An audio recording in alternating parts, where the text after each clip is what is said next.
Muhammad Sari untuk menyampaikan dosennya.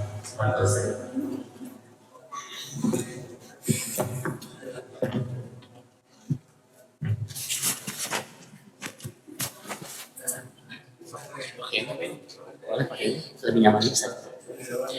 Pakai ini sih, boleh. Oke.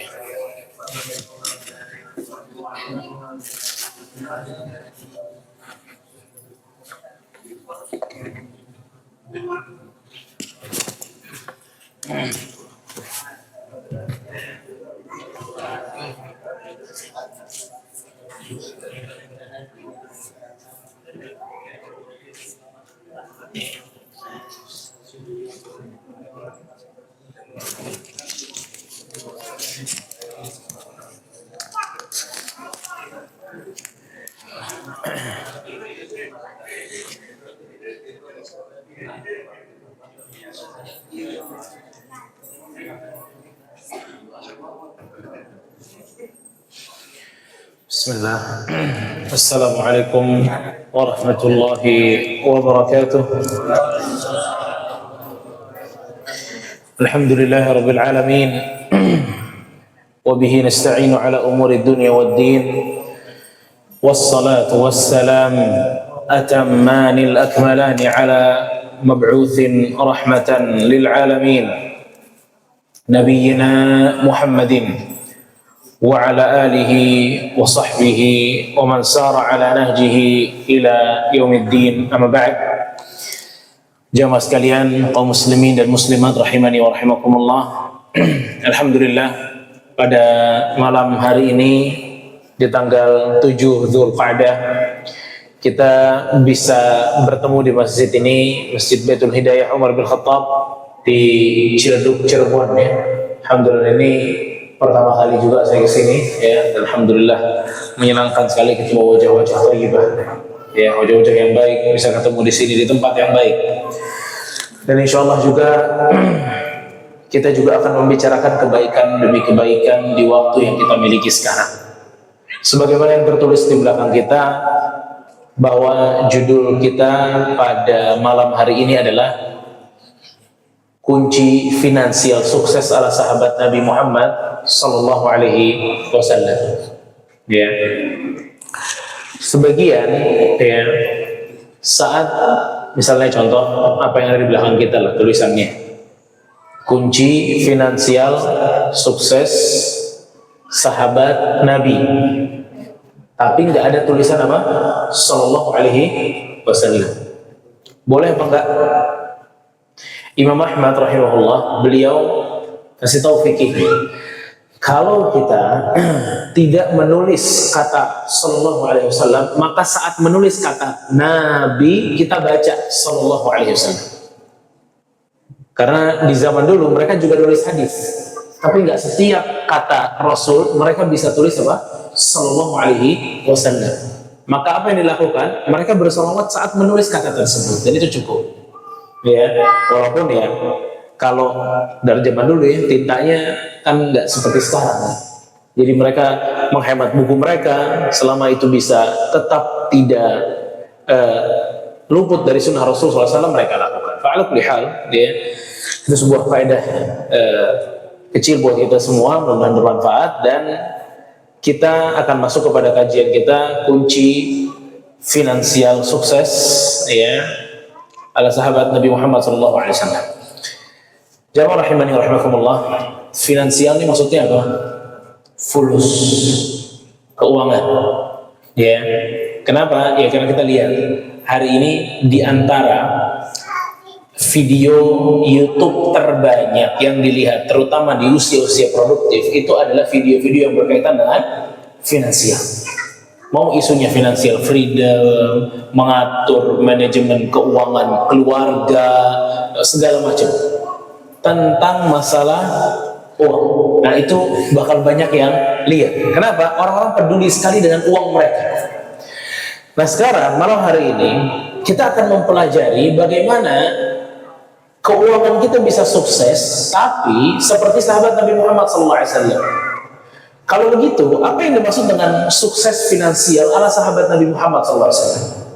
Apakah sukses finansial Seperti sahabat Nabi Muhammad SAW itu artinya adalah kita memiliki berbagai macam aset, atau kita memiliki berbagai macam kendaraan, atau kita memiliki berbagai macam rumah dan lain sebagainya.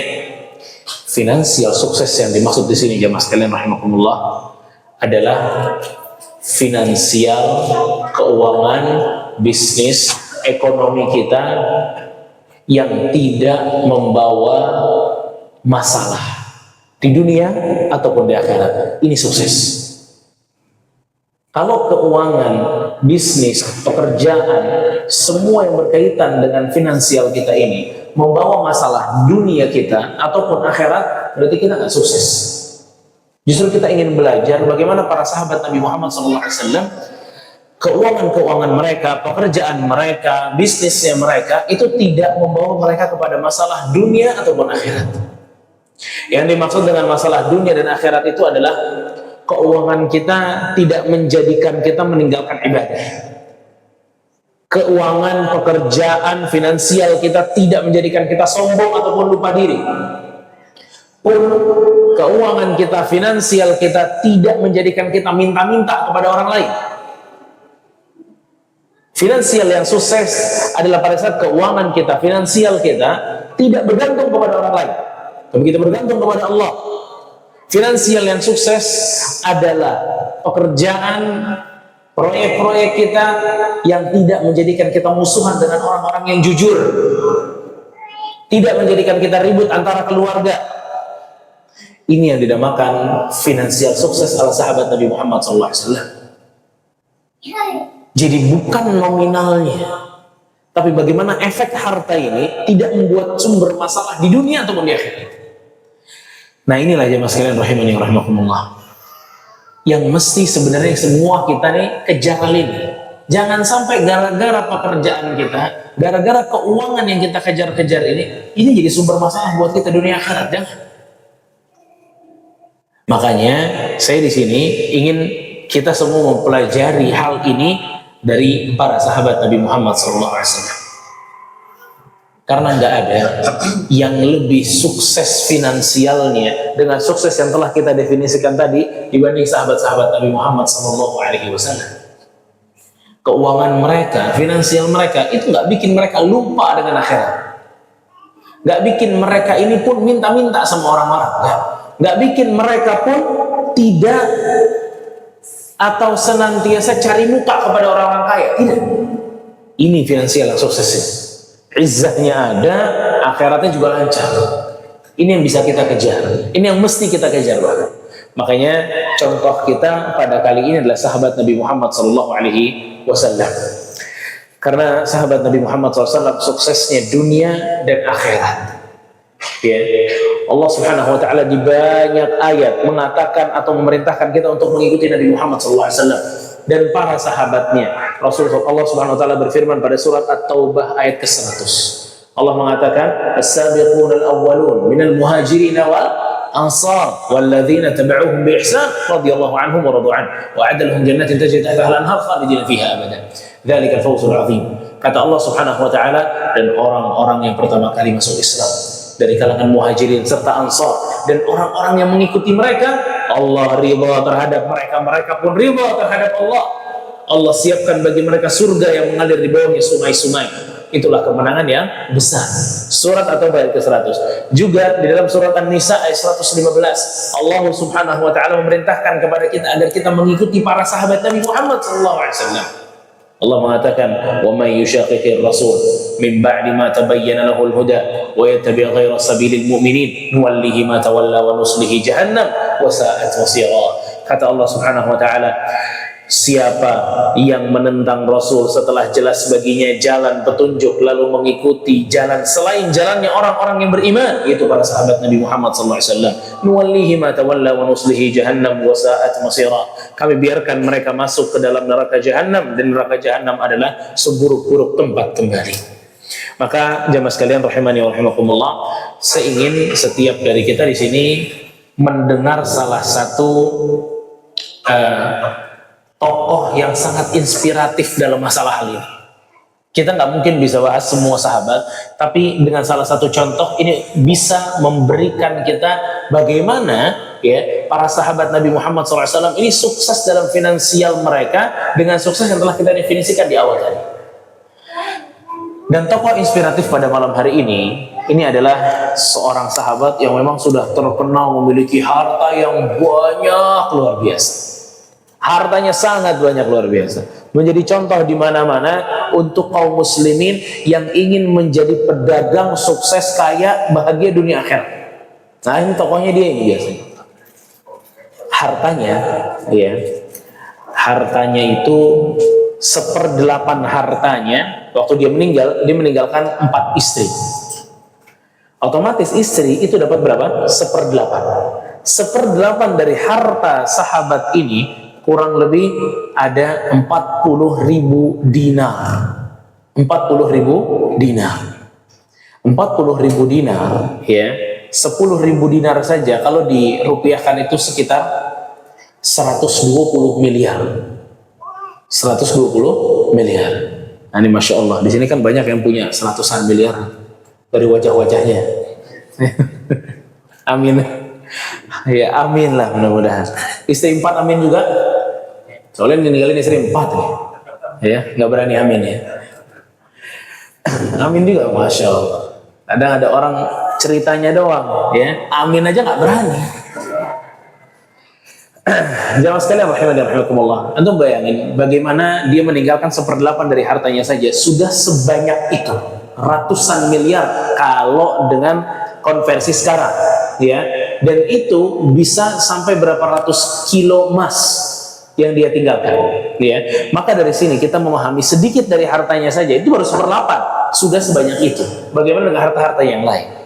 Sahabat ini bernama siapa? Ada yang tahu? Abdurrahman bin Auf. Ada lagi jawaban lain? Utsman bin Affan. Ada lagi jawaban lain? Masya Allah. Udah 2 doang nih ya. Emang sahabat yang finansialnya sukses 2 doang? Abu Bakar Siddiq. Sebenarnya tokoh inspiratif kita pada malam hari ini adalah Abdurrahman bin Auf radhiyallahu anhu. Abdurrahman bin Auf radhiyallahu anhu. Abdurrahman bin Auf jamaah sekalian, ini masuk 10 sahabat yang diberikan kabar gembira akan masuk surga. Ya, itu Abdurrahman bin Auf radhiyallahu taala anhu. Abdurrahman bin Auf jamaah sekalian rahimani wa rahimakumullah, saya akan ceritakan salah satu cuplikan kisah beliau radhiyallahu anhu. Dari situ kita akan bisa mengambil apa saja yang dimiliki oleh Abdurrahman bin Auf, bahkan oleh para sahabat secara mayoritasnya, sampai mereka ini sukses finansialnya di dunia ataupun di akhirat. Adalah hadis yang dibawakan oleh Anas bin Malik ataupun Ibnu Sa'ad bin Rabi' ataupun putranya Sa'ad bin Rabi'. Apa itu? Jadi dalam hadis dikatakan bahwasanya waktu Rasulullah SAW memerintahkan para kaum muslimin yang ada di kota Mekah berhijrah ke kota Madinah. Di situ Rasulullah SAW menangkap satu sinyal yang sebenarnya sinyal ini mengkhawatirkan. Apa itu? Terancam akan banyak pengangguran di kota Madinah. Kenapa bisa banyak pengangguran di kota Madinah? Karena orang-orang muhajirin, orang-orang Mekah, pada saat mereka pindah dari Mekah ke Madinah, mereka nggak bawa apa-apa.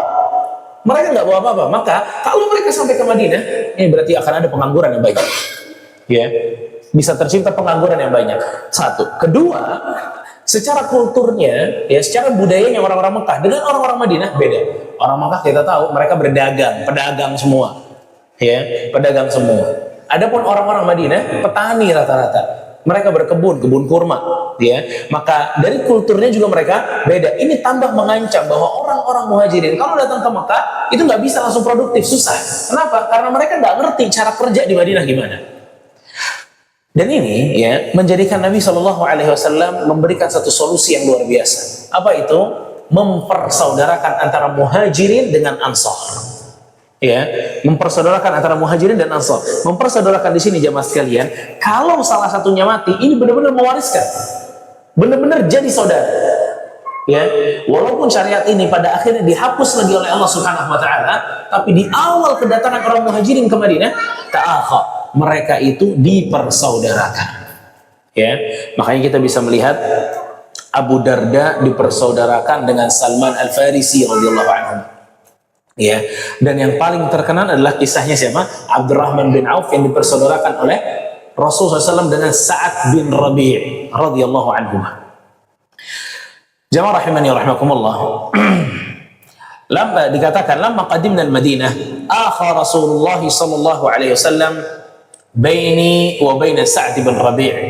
Kata Abdurrahman bin Auf radhiyallahu anhu, saat aku sampai di kota Madinah, Rasul sallallahu alaihi wasallam mempersaudarakan antara diriku dengan Sa'd bin Rabi' radhiyallahu anhu. Siapa Sa'd bin Rabi'? Sa'd bin Rabi', jamaah sekalian, dia ini salah satu saudagar yang luar biasa, orang yang begitu kaya di kota Madinah. Lihat, dan ini faedah buat kita. Bagaimana Nabi SAW itu mempersaudarakan orang-orang yang kira-kira karakternya itu mirip. Orang kalau karakternya mirip itu gampang cocoknya. Makanya Rasul bilang dalam satu hadis, "An-nasu ka'ibili mi'ah." Manusia itu kayak onta 100, kayak 100 unta. Jadi susah, nyari yang cocok tuh nggak gampang. Pada saat karakternya sama, ngeklopnya gampang. Ya, sadar ataupun tidak sadar, mungkin teman-temannya sebagian bapak-bapak di sini kalau cocok sama yang ini, itu mungkin memang ada karakter-karakter yang sama.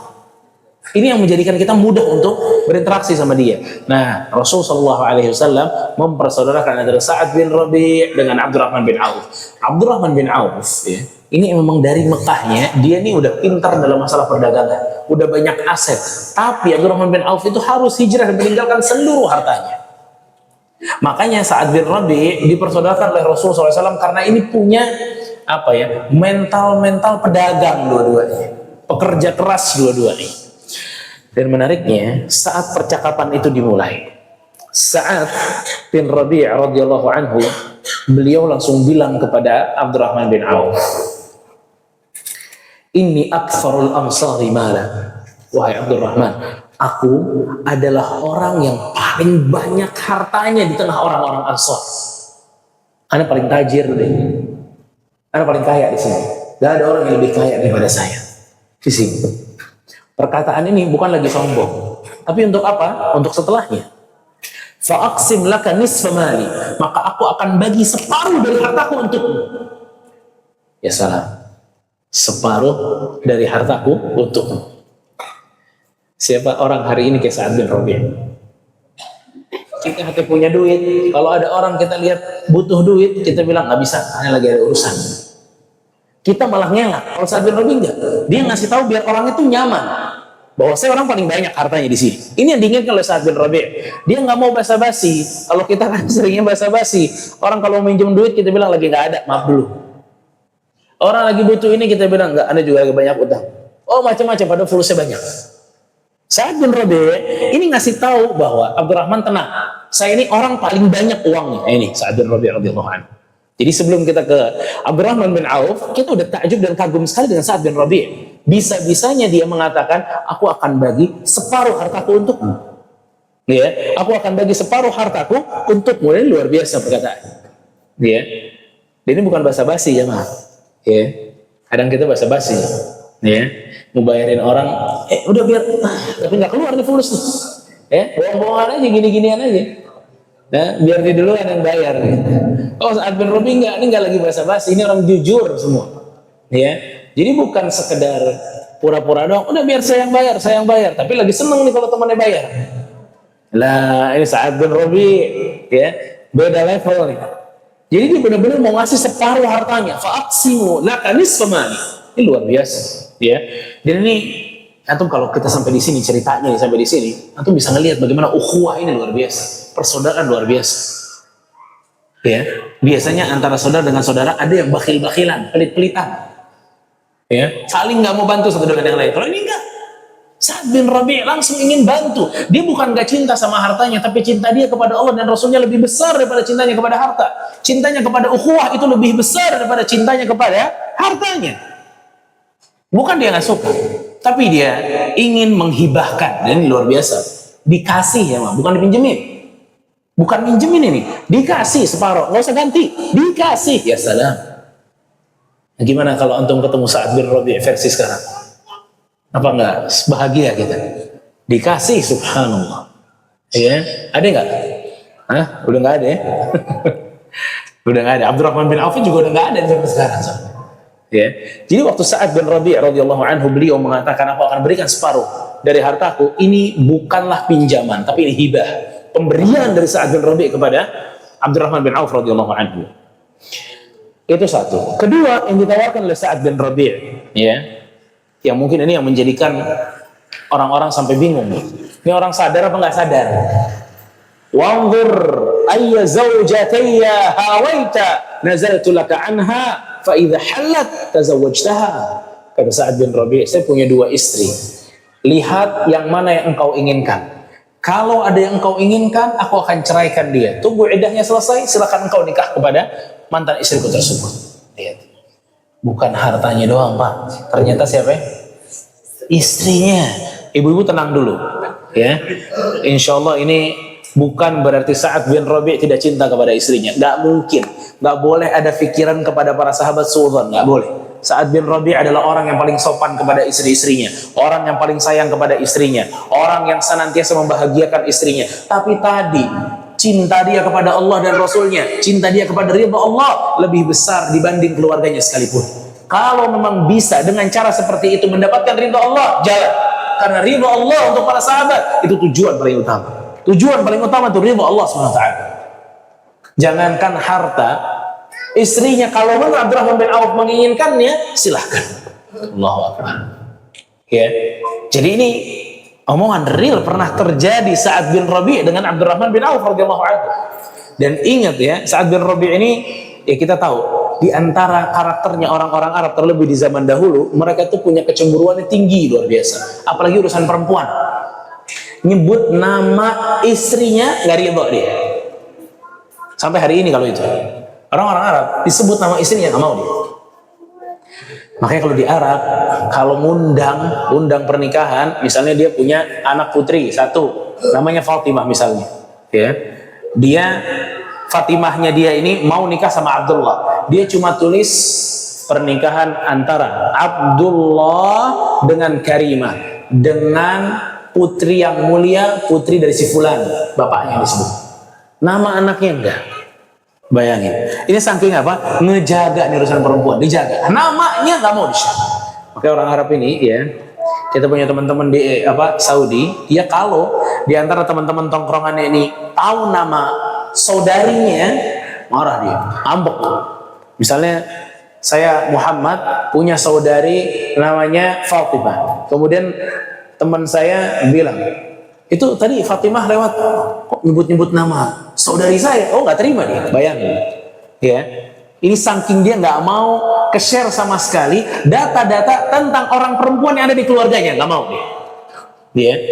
Ini hanya ingin menggambarkan bagaimana kalau sama ukhtu, sama saudarinya, sama ibunya saja begitu, bagaimana dengan istrinya? Yang ini punya dia, milik dia. Maka kecemburuannya tinggi. Tapi tadi, ya, bahwa kecemburuan itu tidak menjadikan Sa'ad bin Rabi' itu mengedepankan kecemburuannya dibanding ridha Allah Azza wa Jalla. Makanya dia mengatakan, lihatlah istriku, kalau engkau ada yang tertarik, aku ceraikan. Ya, ini untuk mendapatkan ridhanya Rabbul Alamin. Tapi ini Abdurrahman bin Auf.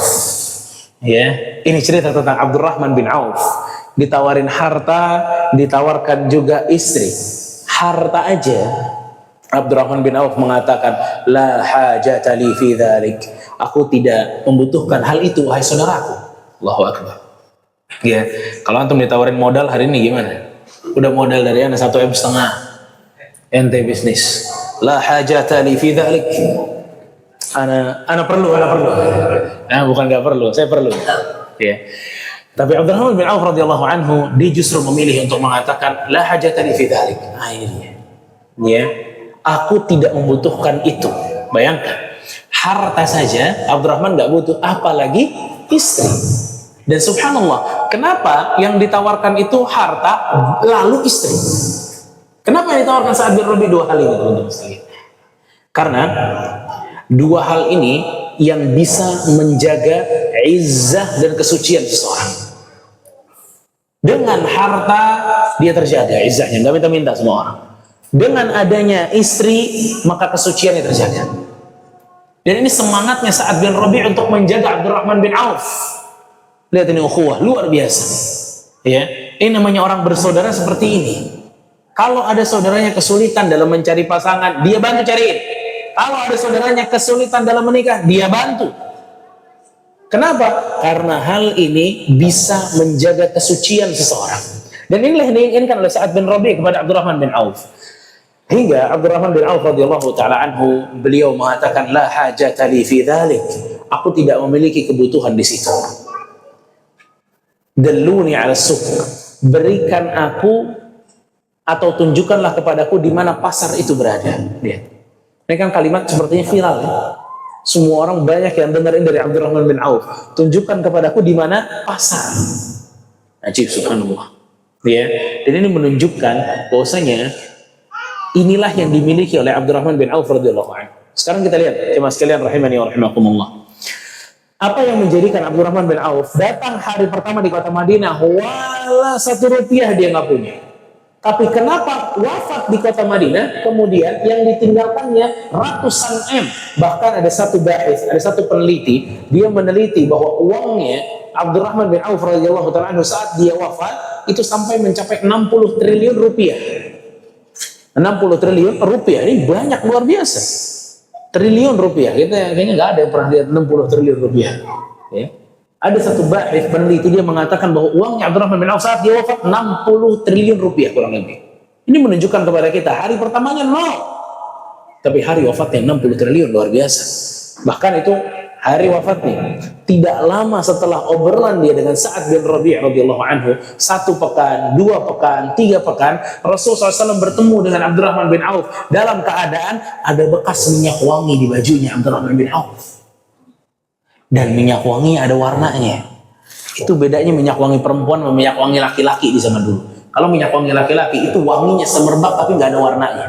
Tapi minyak wangi perempuan di zaman dulu wanginya cuma untuk si perempuannya tapi berwarna. Nah, sekarang di bajunya Abdurrahman bin Auf minyak wanginya berwarna. Tanda apa ini? Berarti ada perempuan nih dia. Ditanya sama Rasulullah SAW, tazawwaj, emang udah nikah? Kata Rasulullah. Kata Abdurrahman bin Auf, na'am ya Rasulullah. Dan ini gak lama setelah obrolan dengan Sa'ad bin Rabi'.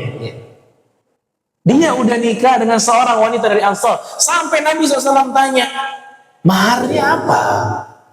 Nawatun min dhahab. Emas seberat biji kurma. Seperti biji kurma. Itu dia mahar saya Rasulullah. Kemudian Rasulullah SAW mengatakan apa? Aulim walau bisya.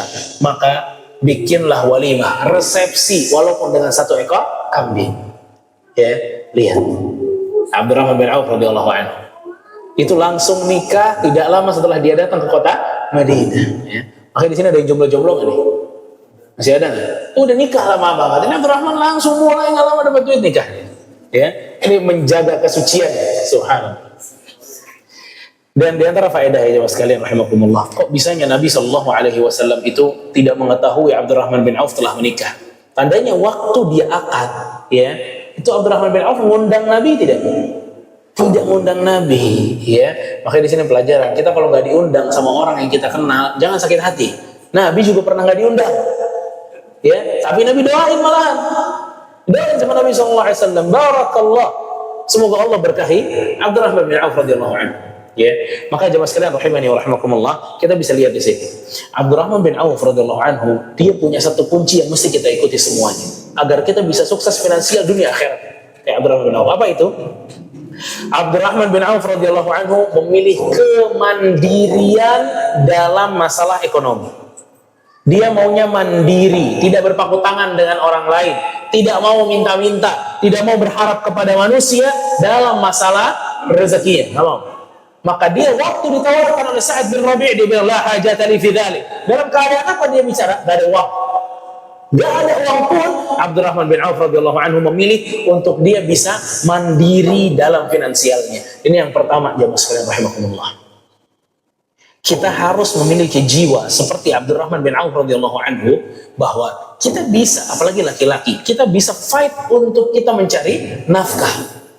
Ya, kita bisa fight untuk kita mencari nafkah. Dan subhanallah, apa yang dilakukan oleh Abdurrahman bin Auf radhiyallahu anhu dengan menolak pemberian Sa'ad bin Rabi', ya, ini menunjukkan kepada kita bahwa apa yang dilakukan Abdurrahman bin Auf itu selaras dengan apa yang dilakukan Rasul sallallahu alaihi wasallam kepada para sahabat.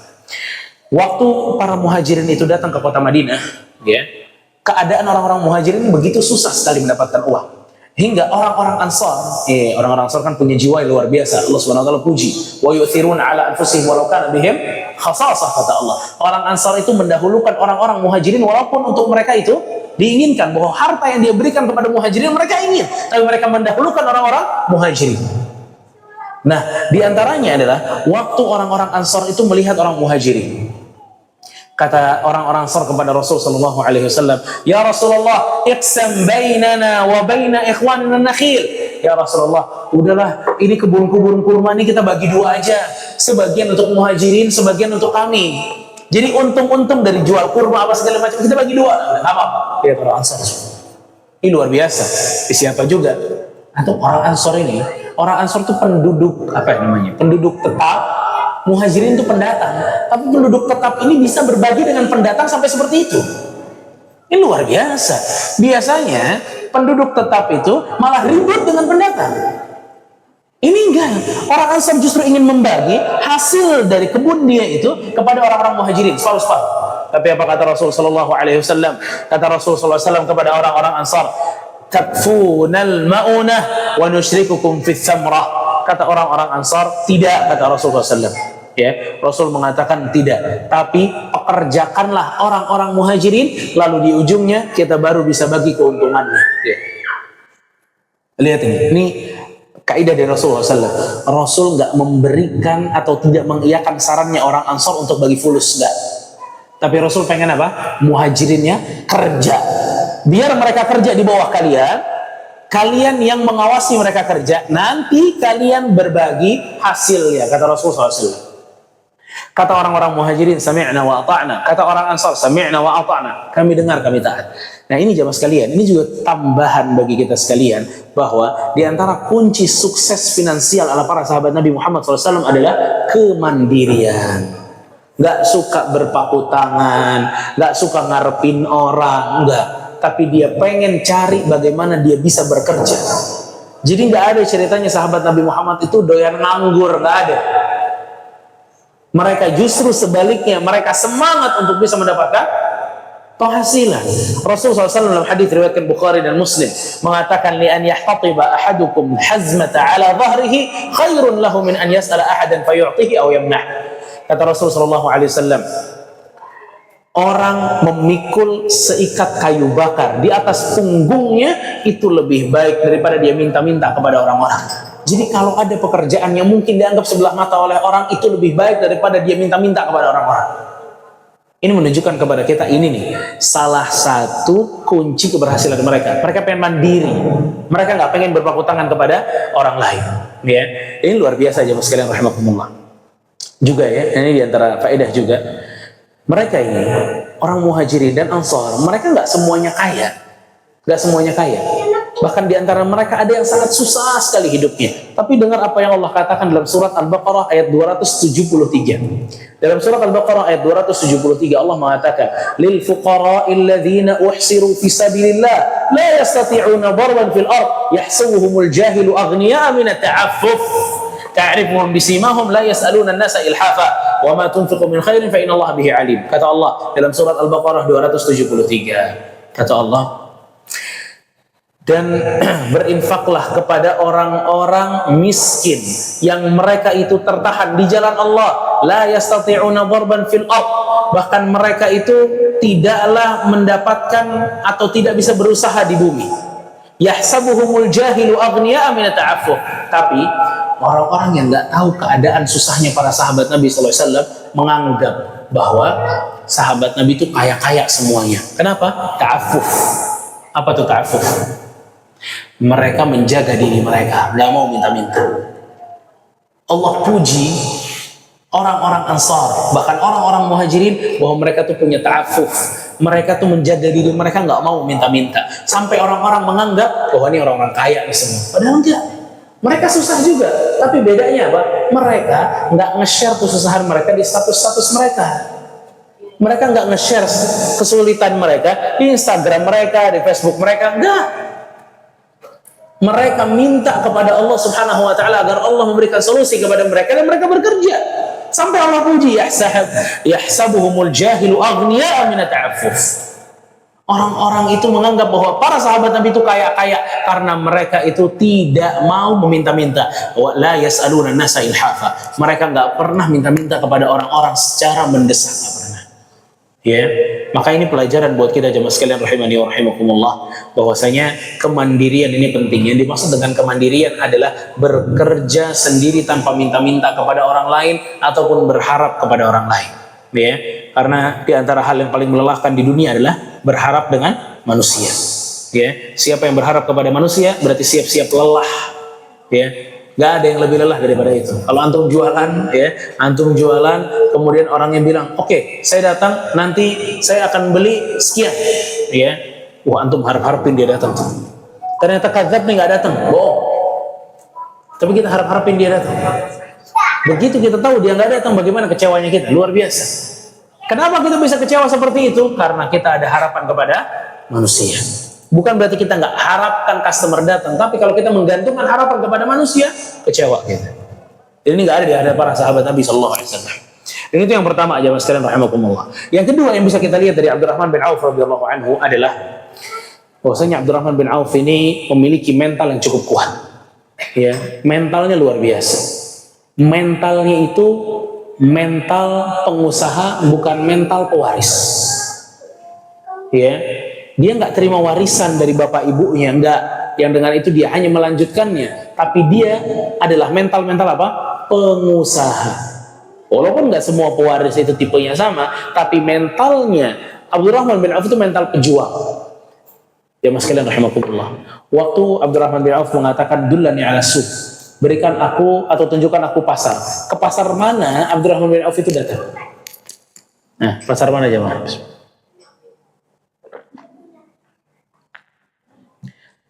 Yang didatangi oleh Abdurrahman bin Auf adalah pasarnya Bani Qainuqa, pasarnya Yahudi. Artinya dia bersaing sama siapa?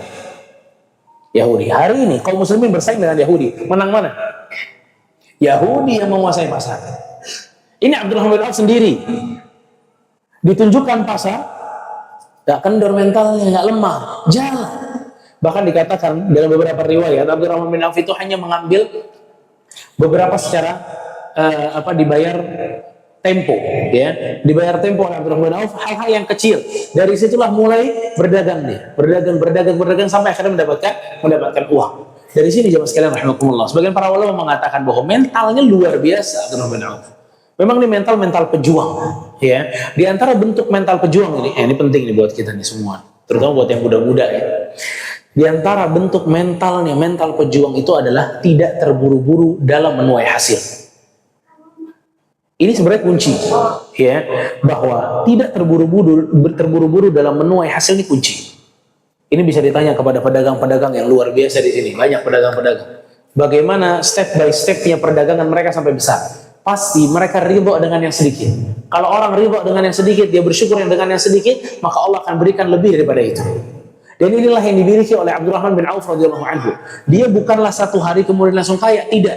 Tapi ada step by step, ada perjuangan. Dan ini sejujurnya ini adalah mental yang banyak hilang dari anak-anak muda sekarang jemaah. Ini banyak orang tua di sini. Ini mesti ditanggulangi nih mental ini. Apa? Mental serba instan. Bahkan anak-anak SD itu kalau ditanya, kamu kalau gede mau jadi apa? Aku mau jadi YouTuber aja.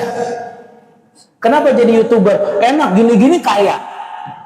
Lihat, apa bukan mental instan ini Pak? Ini kan instan banget. Dia pikir taruh kamera, hahaha, kaya.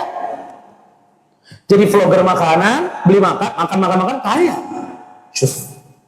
Apa ini? Ini mental instan memang. Makanya pinjol itu laku, judol itu laku. Kenapa? Instan maunya. Judol tinggal download. Game, slot, seret-seret beres. Wallah subhanallah, kemarin lagu kajian di Jakarta, ada orang nanya, Ustadz ini ada teman saya kejebak judol, ya. Dan lebih parahnya, dia ini kalau judol slot, ya, judi slot itu, dia kalau spin itu di masjid katanya. Kata dia kalau di masjid dapatnya gede-gede. Syuf, ajib, wallah. Lihat, udah judi menghina rumah Allah. Rumah Allah yang buat ibadah dibuat jadi judi, bayangin. Lihat, dan ini di mana ujungnya? Di ujungnya itu di mental yang instan. Gak ada mental pejuangnya. Padahal orang tua mereka semuanya berjuang. Semuanya berjuang, ya. Apalagi laki-laki, kalau nggak mau berjuang, ya nggak bisa jadi laki-laki. Ini subhanallah. Dan ini yang dimiliki oleh Abdurrahman bin Auf radhiyallahu anhu, bahkan seluruh para sahabat. Mereka tuh mau sabar step by step dalam membangun finansial mereka. Nggak langsung kaya, ya, nggak langsung kaya. Dan ini kalau kata para pakar-pakar ekonomi dan lain sebagainya, ini masalah Gen Z, dia milenial, ini masalahnya kayak gini. Pengen instan pokoknya semuanya, pengen fulus buru-buru. Ya, akhirnya mereka cari-cari judol, pinjol, kemana-mana mereka. Yang penting bisa apa? Kaya dengan waktu yang cepat. Padahal kaidahnya kata para ulama apa? Man akhadha jumlah, zahaba anhu jumlah. Orang kalau dapatnya cepat, hilangnya juga cepat. Ya, orang kalau dapatnya cepat, biasa hilangnya apa? Cepat juga. Ala kulli hal jamaah sekalian rahimakumullah. Ini poin yang kedua yang bisa kita ambil dari Abdurrahman bin Auf radhiyallahu anhu. Ya, mentalnya mental pejuang. Di antara contohnya apa? Tidak terburu-buru. Ya. Yang ketiga, di antara poin yang kita bisa ambil dari Abdurrahman bin Auf radhiyallahu taala anhu adalah memiliki jiwa berbagi yang tinggi. Ya. Jadi Abdurrahman bin Auf radhiyallahu anhu, beliau ini memang terkenal orangnya suka berbagi. Ya, dia sering datang ke Rasulullah SAW mengatakan, ya Rasulullah, saya punya 4.000 dinar, saya akan bagikan 2.000-nya di jalan Allah dan 2.000-nya untuk keluargaku. Ya, sampai Rasulullah SAW mengatakan, barakallahu fima a'taita wa amsakta. Allah berkahi apa yang engkau sedekahkan dan apa yang engkau tahan. Bahkan Abdurrahman bin Auf bilang, seluruh penduduk Madinah itu mendapatkan manfaat dari hartanya Abdurrahman bin Auf. Ini prestasi luar biasa. Ya, sekaya-kayanya orang di satu tempat atau di satu kota, bahkan di satu desa, belum tentu semua orang itu mendapatkan manfaat dari hartanya. Tapi Abdurrahman bin Auf radhiyallahu anhu, bahwa seluruh orang-orang Madinah mendapatkan manfaat dari hartanya Abdurrahman bin Auf radhiyallahu anhu. Dikatakan bahwasanya 1/3 penduduk Madinah dipinjamkan uang oleh Abdurrahman bin Auf. 1/3-nya lagi kalau lapor punya hutang dituntaskan hutangnya oleh Abdurrahman bin Auf. 1/3-nya lagi dibagi-bagi sebagai sedekah oleh Abdurrahman bin Auf radhiyallahu anhu. Dan ini kebaikannya luar biasa, bayangkan. Ya, maka di sini kita bisa melihat poin, ternyata yang bikin finansialnya sukses bukan hanya mentalnya atau kemandiriannya, tapi rasa berbaginya luar biasa. Bahkan dalam sebuah riwayat, ya, lupa riwayat dari mana, intinya Abdurrahman bin Auf radhiyallahu anhu, beliau kalau tawaf, ya tawaf, tahu nggak apa yang didoakan oleh Abdurrahman bin Auf dalam tawaf? Allahumma qini syuhha nafsi, Allahumma qini syuhha nafsi. Ya Allah, hilangkanlah rasa pelit dalam hatiku, hilangkanlah rasa pelit dalam hatiku. Itu yang didoakan Abdurrahman bin Auf. Lihat teman, Allahu Akbar. Ini luar biasa nih, ya. Nah, ini orang-orang yang kalau dalam hadis Rasulullah SAW mengatakan la hasada illa fitnain, nggak boleh hasad kecuali kepada 2 orang. Di antaranya siapa? Sahibul mal, orang yang punya harta tapi hartanya dalam kebaikan. Ini Abdurrahman bin Auf radhiyallahu anhu. Bayangin doanya apa di dalam tawafnya? Agar jauh dari sifat pelit. Padahal berbaginya segini kuatnya dan dia nggak mau ada sifat pelit. Ya, luar biasa. Siapa di antara kita yang udah doa itu di malam ini? Allahumma qini syuhha nafsi. Ya Allah, jauhkanlah rasa pelit dalam hatiku. Ini pelit penyakit luar biasa, penyakit kronis. Bahagia nggak bisa, bahagiain orang juga nggak bisa. Pelit, bakhil. Ya. Dan ini nggak ada di Abdurrahman bin Auf radhiyallahu taala anhu. Jadi di antara, ini poin yang ketiga berarti ya. Di antara poin yang kita bisa ambil dari Abdurrahman bin Auf agar sukses finansialnya adalah suka berbagi, ya, suka berbagi. Yang keempat, jemaah sekalian rahimani wa rahimakumullah, yaitu Abdurrahman bin Auf bisa sukses finansialnya dunia akhirat karena memiliki ketakwaan kepada Allah Azza wa Jalla. Dari sini kita belajar bahwa ketakwaan seseorang pun berpengaruh kepada kehidupan dunia. Jadi ketakwaan yang kita lakukan bukan hanya Allah akan memberikan pahala di akhirat, tapi Allah juga akan memberikan banyak pahala di dunia. Siapa yang berpikir bahwa Allah hanya akan memberikan pahala di akhirat saja, maka telah bersuudzon kepada Allah Azza wa Jalla. Allah rahmatnya luas, dunia kecil di sisi Allah, akhirat aja dikasih, apalagi dunia. Ya, apalagi dunia. Maka di sini kita belajar dari Abdurrahman bin Auf radhiyallahu taala anhu, beliau ini walaupun kayanya luar biasa, tapi beliau nggak pernah absen dalam peperangan bersama Rasulullah sallallahu alaihi wasallam, nggak pernah lolos atau tidak ikut jihad, nggak pernah. Padahal di antara penyakitnya orang-orang kaya itu nggak mau berjuang, takut hartanya habis, takut dianya mati, ninggalin hartanya yang dia ingin nikmati. Tapi Abdurrahman bin Auf radhiyallahu anhu tidak. Dia justru selalu berjihad dengan Rasul sallallahu alaihi wasallam, dan setiap jihad dia di antara orang-orang yang selalu nyumbang yang paling banyak radhiyallahu taala anhu. Ini menunjukkan kepada kita bahwasanya ketakwaan Abdurrahman bin Auf ini luar biasa. Inilah bisa menjadi contoh sebagaimana yang Allah katakan dalam surat An-Nur. Dalam surat An-Nur ayat 37. Allah mengatakan dalam surat An-Nur ayat 37, rijalun la tulhihim tijaratun wala bai'un an dzikrillah wa iqamis salah wa ita'iz zakah yakhafuna yawman tataqallabu fihi al-qulub wal absar. Kata Allah Subhanahu wa taala, laki-laki yang tidak dilalaikan oleh perdagangan mereka. Ya, jadi yang dipuji sama Allah itu adalah orang-orang yang berdagang tapi nggak pernah lupa Allah, yang berdagang tapi nggak pernah lupa salat, yang berdagang tapi peduli dengan zakat. Yakhafuna yawman tataqallabu fihi al-qulub wal absar. Orang-orang yang dagang tapi memiliki rasa takut kepada Allah Azza wa Jalla. Ini yang dipuji sama Allah. Ya, sebagian ada yang berpikir bahwa orang-orang yang paling soleh itu yang selalu ada di masjid. Enggak. Yang dipuji sama Allah adalah orang yang dagang tapi waktunya ibadah, waktunya zakat, waktunya sholat, waktunya sedekah, waktu puasa, dan dalam perdagangannya dia punya rasa takut kepada Allah Azza wa Jalla. Inilah Abdurrahman bin Auf radhiyallahu taala anhu. Selain ketakwaan di masalah ibadahnya, Abdurrahman bin Auf radhiyallahu anhu punya sifat zuhud yang sangat tinggi. Ya, nah, ini mungkin di antara kunci yang paling besar, jemaah. Dia punya zuhud. Orang zuhud itu dia tidak menaruh banyak obsesi di dunia. Tidak banyak menaruh apa? Obsesi di dunia. Makanya Allah Subhanahu wa taala luaskan rizkinya Abdurrahman bin Auf radhiyallahu anhu.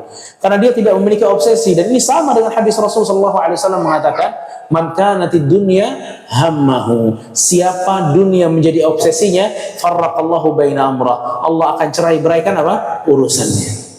Wa man kanat akhiratan niyatahu, dan siapa yang akhirat itu sebagai niatnya, Allah akan bereskan urusan-urusannya dan dunia akan datang kepadanya, dan dia padahal tidak menginginkan dunia. Ini subhanallah, janji. Makanya orang kalau kepalanya isinya dunia terus pasti capek hidupnya, pasti capek. Bangun tidur mikirin tokonya, mau tidur mikirin tokonya, lagi sholat mikirin tokonya, udah salat mikirin tokonya, lagi makan mikirin fulusnya. Subhanallah. Jadi nggak ada kepalanya kecuali dunia. Dijamin orang seperti ini akan letih selama-lamanya. Ya, justru pada saat kita memiliki perasaan bahwa yang paling penting untuk kita lakukan adalah bekerja, namun hati kita tetap menggantungkan diri kepada Allah Azza wa Jalla. Di antara bukti jamaah sekalian rahimakumullah dari zuhudnya Abdurrahman bin Auf radhiyallahu taala anhu adalah kesedihan beliau saat beliau dihidangkan makanan pada saat beliau hendak berbuka puasa.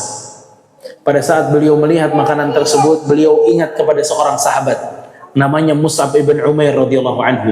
Mus'ab ibn Umair radhiyallahu anhu, dia tadinya orang kaya namun wafat di medan jihad dalam keadaan miskinnya luar biasa. Kalau bajunya dipakai untuk menutup kepalanya, maka kakinya terlihat. Kalau ditarik ke kakinya, maka wajahnya terlihat. Ya, maka Nabi SAW memilih menutup bagian atasnya Mus'ab, lalu bagian kakinya ditutupi oleh pohon-pohon yang ada di situ. Nah, di kejadian itu Abdurrahman bin Auf mengatakan, "Qutila Mus'ab bin Umair wa huwa khairun minni." Terbunuh Mus'ab bin Umair padahal dia orang yang lebih baik daripadaku. Terbunuh Hamzah bin Abdul Muttalib padahal dia lebih baik daripadaku. Maksudnya Mus'ab, Hamzah, waktu Islam susah dia kena susah. Waktu Islamnya mulai meninggi dan mulia di dunianya, dia udah wafat, dia nggak dapat apa-apa, kata Abdurrahman bin Auf. Lihat pemikirannya. Lalu Abdurrahman bin Auf mengatakan, "A'tayna minad dunya ma a'tayna." Allah kasih dunia kepada kita dengan apapun yang Allah kasih kepada kita. Wa qad khashina an nakuna hasanatuna ujjilat lana. Dan aku khawatir pahala-pahala kita ini dipercepat oleh Allah dengan makanan-makanan seperti ini. Allahu Akbar. Firman luar biasa. Jadi Abdurrahman bin Auf melihat bahwa kekayaan yang dia miliki itu bisa mengurangi kenikmatan dia di surga.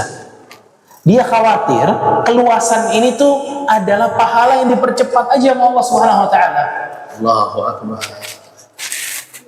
Ini siapa yang punya hati dan pemikiran seperti ini? Orang nih, kita nih terbalik kalau ngelihat. Kita kalau ngelihat orang kaya luar biasa, kita bakal bilang, dibukain dunianya, Allah. Allah sayang sama dia tuh, kaya dia. Kalau kita lagi dapat rezeki banyak, kita ngiranya kita adalah orang yang paling disayang sama Allah.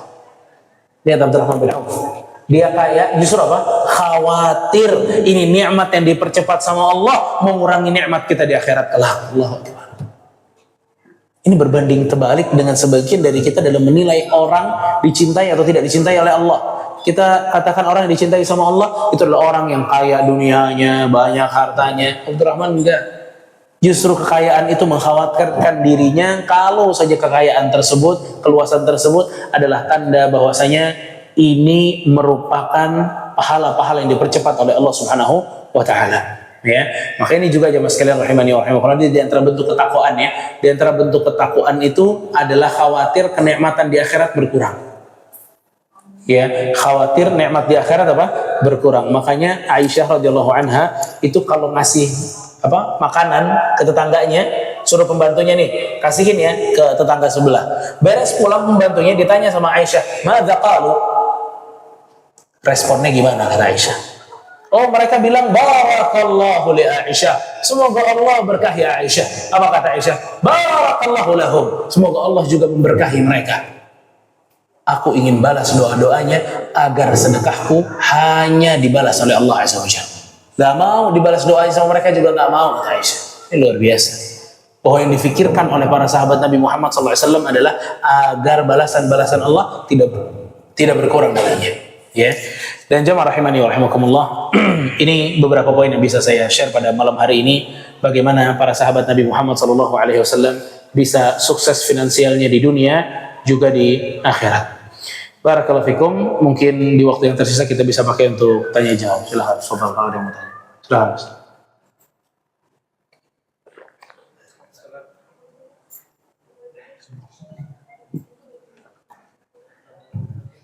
Assalamualaikum warahmatullahi wabarakatuh. Waalaikumsalam.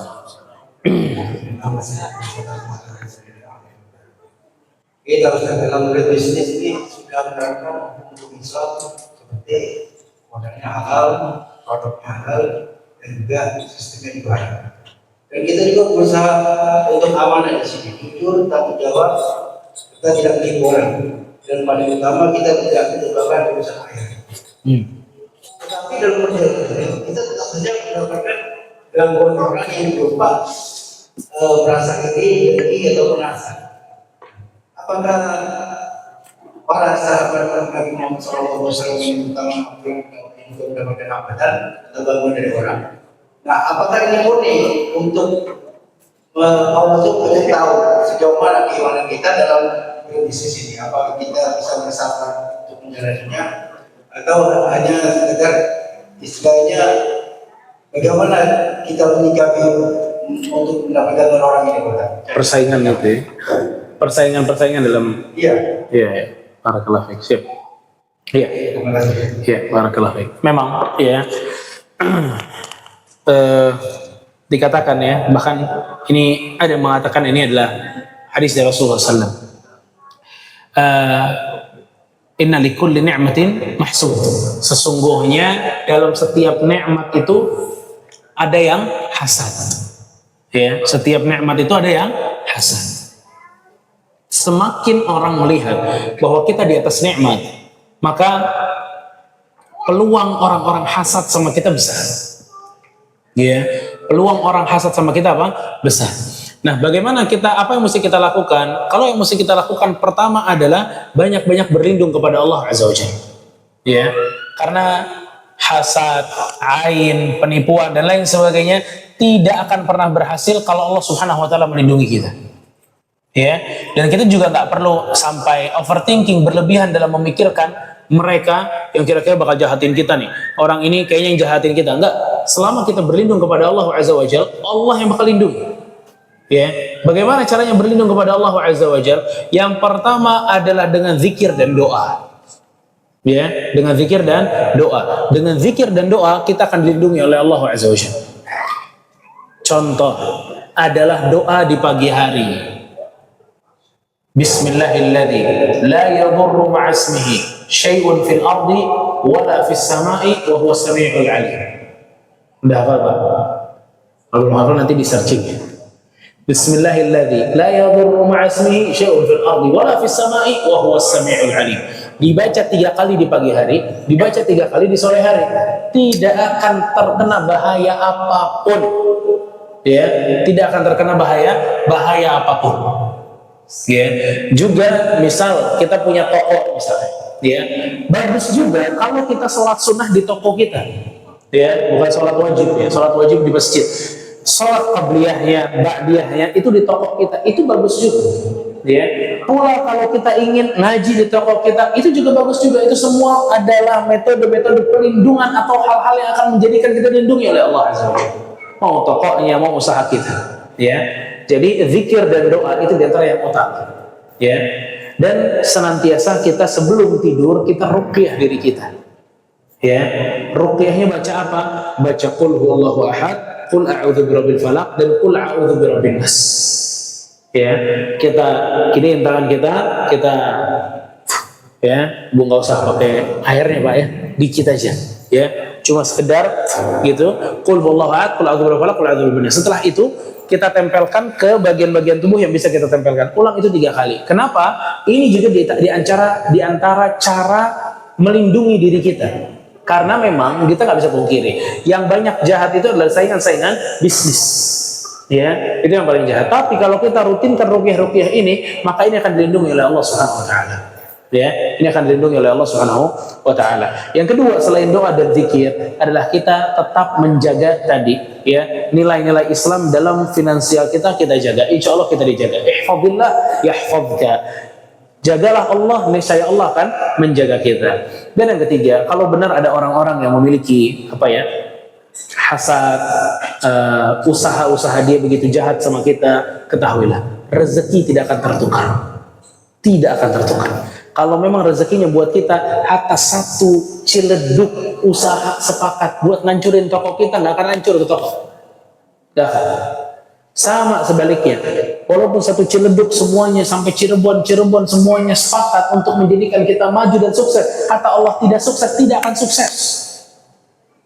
Tidak akan sukses. Rezeki sudah ditakarkan oleh Allah Azza wa Jalla. Ya, makanya mungkin beberapa poin yang bisa kita share pada malam ini. Barakallahu fikum. Ada lagi?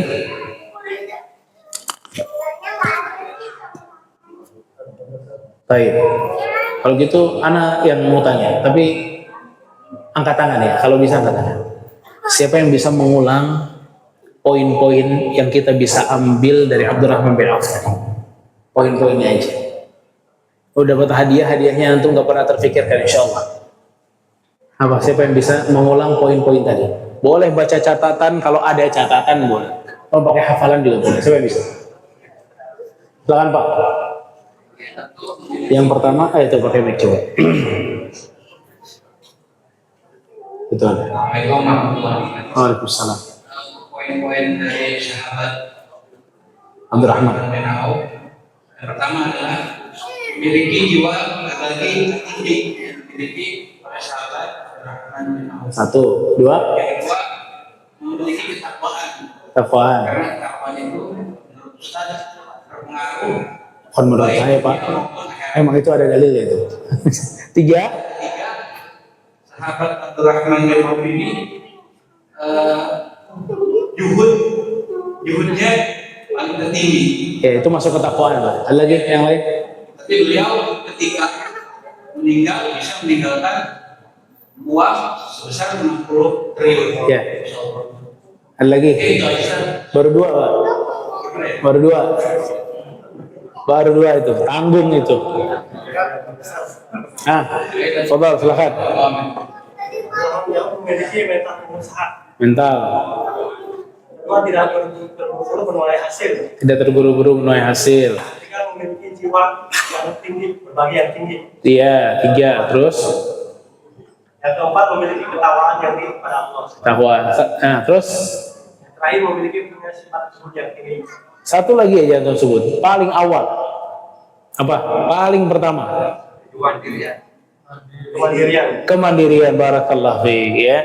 Ya, Abdurrahman bin Auf itu punya keunggulan ya, kemandirian, mentalnya kuat ya, termasuk di sini tidak terburu-buru menuai hasil, suka berbagi dan bertakwa ya. Hadiahnya apa? Ini.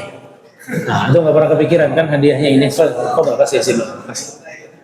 Masya Allah, dapat ayat. Jazakallah khair. Barakallahu fikum. Mudah-mudahan apa yang saya sampaikan bermanfaat. Kurang lebihnya mohon maaf. Wassalamualaikum warahmatullahi wabarakatuh. Wa ala alihi wa sahbihi ajma'in. Subhanakallahumma wa bihamdika asyhadu an la ilaha illa anta astaghfiruka wa atubu ilaik. Wassalamualaikum warahmatullahi wabarakatuh.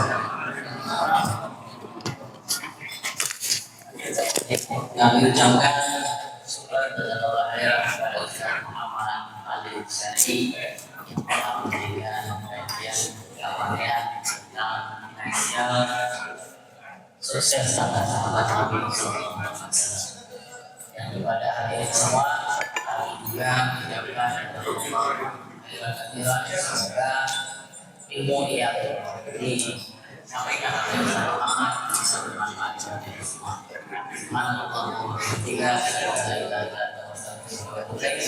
Assalamualaikum warahmatullahi wabarakatuh.